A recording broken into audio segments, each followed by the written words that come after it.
Ragamoms, this is Elena and Carson, and we are going to show you how to do double rebozo shoulder to shoulder.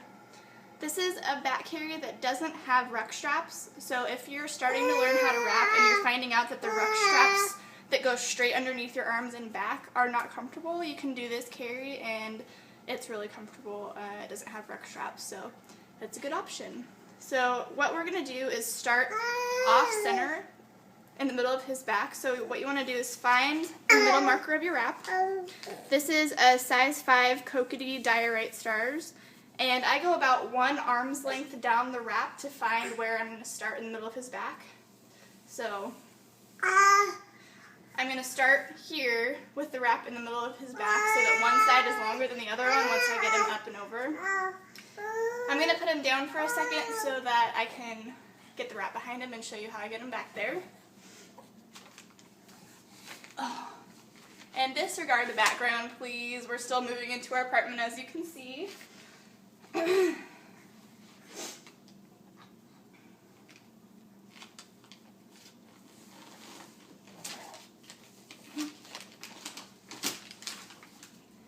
Alright, this is how I like to get him on my back. It's a little bit different than the hip scoop method. I start with him facing away from me with the wrap behind him. And I'll do this in slow motion, but basically I just twist him up and over.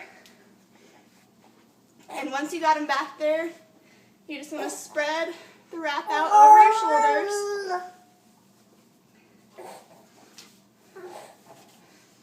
And this top rail is nice and tight, so he's really secure back there right now. And he's used to being wrapped too, so I know he's not going to try to jump and go anywhere, but it's a good idea to try to keep one hand on their butt, especially as you're getting used to wrapping. So, while I'm making his seat, here, nobody will be able to hear me. There you go. Yeah. Okay. While I'm making his seat, I tuck the top rails into my teeth so that it keeps the top rail nice and tight and keeps him secure while I'm making his seat. So I'm going to do that, and then I'll turn around and show you what I'm doing.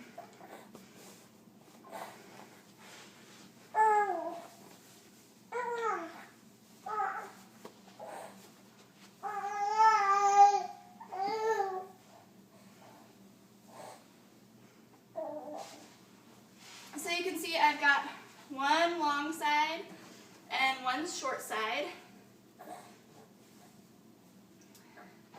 And he's got a nice good seat. The short side is going to go underneath my arm. And the long side is going to come over the top, and I'm going to pull it up through and make a half knot.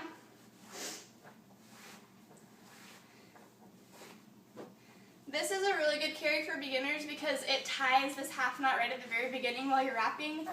So at this point, he is secure. Like, I could be hands-free, stand up, no problem. So if you're struggling with a baby who's like not used to wrapping and is trying to jump all over the place and you're getting nervous, this is a good place to start because it secures them right from the beginning. And then you can wrap the rest of the time and not have to worry about them being unsecure. So anyway, next, this rail gets flipped over the top of my shoulder, and I'm going to straighten it out over his back and under his bum. Pull it nice and tight.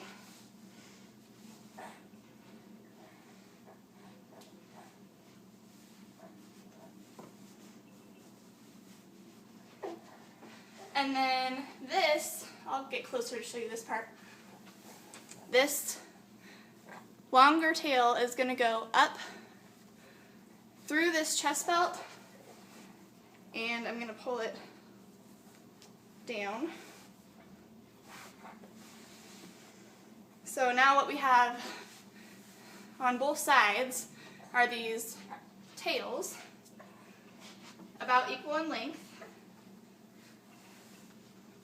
And if you have a shorter wrap, you can actually just stop here.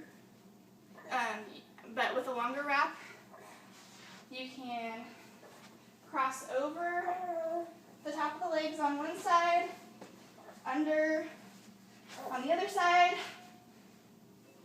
and you'll see I kind of like bounce him as I'm going to get him nice and high, and then tie in front.